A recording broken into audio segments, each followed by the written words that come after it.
सच्चा प्यार। पति पत्नी का रिश्ता एक दूसरे में कमियां निकालकर साथ छोड़ने का नहीं होता, बल्कि एक दूसरे की कमियां छिपाकर साथ निभाने का नाम है। एक मिडिल क्लास परिवार का लड़का जिसका नाम माधव था, एक कॉलेज में पढ़ाई कर रहा था। बचपन में एक कार दुर्घटना में उसके माँ बाप की मृत्यु हो गई। वह अपने मामा के पास रहता था। माधव पढ़ाई में बहुत होशियार था, साथ ही दिमाग से भी बहुत तेज था। उसके सभी टीचर उसे बहुत पसंद करते थे। उन सबका मानना था कि एक दिन यह लड़का अपने जीवन में कुछ अच्छा जरूर करेगा। कुछ समय बाद ठीक वही हुआ। फाइनल में वह अपनी यूनिवर्सिटी में प्रथम स्थान प्राप्त करता है।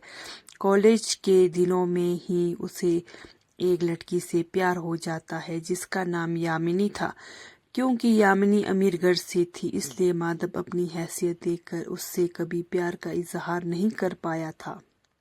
लेकिन जब यामिनी को मालूम पड़ता है तो वह खुद उससे प्यार का इजहार कर देती है और दोनों की प्यार की गाड़ी चल पड़ती है। संयोग से माधव जिस कॉलेज में पढ़ता था वहीं उसे प्रोफेसर की नौकरी मिल जाती है। माधव कुछ समय बाद यामिनी से शादी कर लेता है।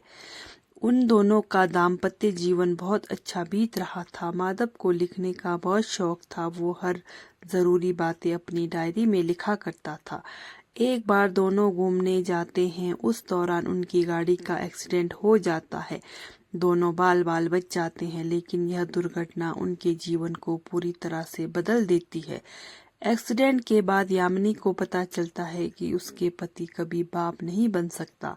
यह सुनकर यामिनी अंदर ही अंदर टूट जाती है। क्योंकि वह अपने पति से बहुत प्यार करती है, तो वह इस बारे में अपने पति को ज्यादा महसूस नहीं होने देती। लेकिन यह जमाना तरह तरह की बातें करने लगा। माधव का पीठ पीछे मजाक उड़ाया जाता था, लेकिन वो इन चीजों से ज्यादा ध्यान नहीं देता था। समाज की बातों पर बिना ध्यान दिए फिर से दोनों लोग पहले जैसा दाम्पत्य जीवन व्यतीत करने लगे। एक दिन यामिनी ने माधव से एक बच्चा गोद लेने की इच्छा जाहिर की और कहा कि किसी अनाथ बच्चे को अगर गोद लेंगे तो उस बच्चे को माँ बाप का प्यार मिल जाएगा और हमें बच्चे का प्यार। माधव अपनी पत्नी को मुस्कुराहट भरी नजरों से देखता है और कहता है कि सही कहा तुमने, वो भी हमारा ही बच्चा होगा। दोनों एक बच्चा गोद ले लेते हैं, लेकिन अपने खुद के बच्चे का पिता ना बन पाने का ताना यह जमाना अब भी माधव को देता रहता था। समय बीतता गया और अब गोद लिया बच्चा बड़ा हो जाता है। एक दिन माधव की दिल का दौरा पड़ने से मृत्यु हो जाती है। कुछ समय बीत जाने के पश्चात एक दिन अपनी पत्नी की सारी चीजों को यामिनी एक जगह संजोने लगती है। तभी उसकी नजर अपने पति की बहुत सारी लिखी हुई डायरियां पर पड़ती है। वह एक एक कर सारी डायरियों को पढ़ना शुरू करती है। वो इस खबर से अनजान कि आगे उसके जीवन में बहुत बड़ा भूचाल आने वाला है। एक डायरी के अंदर एक लिफाफा होता है। वह उस लिफाफे को जैसे ही खोलती है और पढ़ती है तो मानो उसके पैर से जमीन खिसक जाती है। आंखों से आंसुओं की जलधारा बहने लगती है। वह अपने ऊपर एक बहुत बड़ा पछतावा महसूस करती है। उस लिफाफे में डॉक्टर की एक रिपोर्ट होती है जिसमें लिखा था कि इस एक्सीडेंट में आपकी पत्नी की मां बनने वाली जगह पर गहरा जख्म हो गया है। अब वह कभी मां नहीं बन पाएगी। यामिनी का दिमाग सुन पड़ जा रहा था। वह बस रोए जा रही थी। अपना दुखड़ा सुनाए भी तो किसे सुनाए। फिर वह डायरी के अगले लिखे हुए पन्ने को पढ़ती है जिसमें दुर्घटना वाले दिन के बारे में लिखा है। जिसे ही इस बात को जाना जा तो मैंने डॉक्टर से हाथ जोड़कर विनती करते हुए कहा कि मैं इस बारे में मेरी पत्नी से कुछ नहीं कहे, बल्कि यह कहे कि मैं कभी बाप नहीं बन सकता और इस दुर्घटना से मैं नपुंसक बन गया हूँ। क्योंकि वह इस बात को बर्दाश्त नहीं कर पाएगी और ये जमाना उसे बाँझ कहकर उसका जीना मुश्किल कर देगा और उसके पीठ पीछे तरह तरह की बातें करते रहेंगे जो मैं बर्दाश्त नहीं कर पाऊंगा। इसलिए आप सारे दोष मुझ पर डाल दें। मैं अपने ऊपर हर बातें बर्दाश्त कर लूंगा। अगर आप उसे असलियत बताएंगे तो वो अंदर से टूट जाएगी और मैं उसे खोना नहीं चाहता। क्योंकि मैं उससे बेइंतहा प्यार करता हूँ।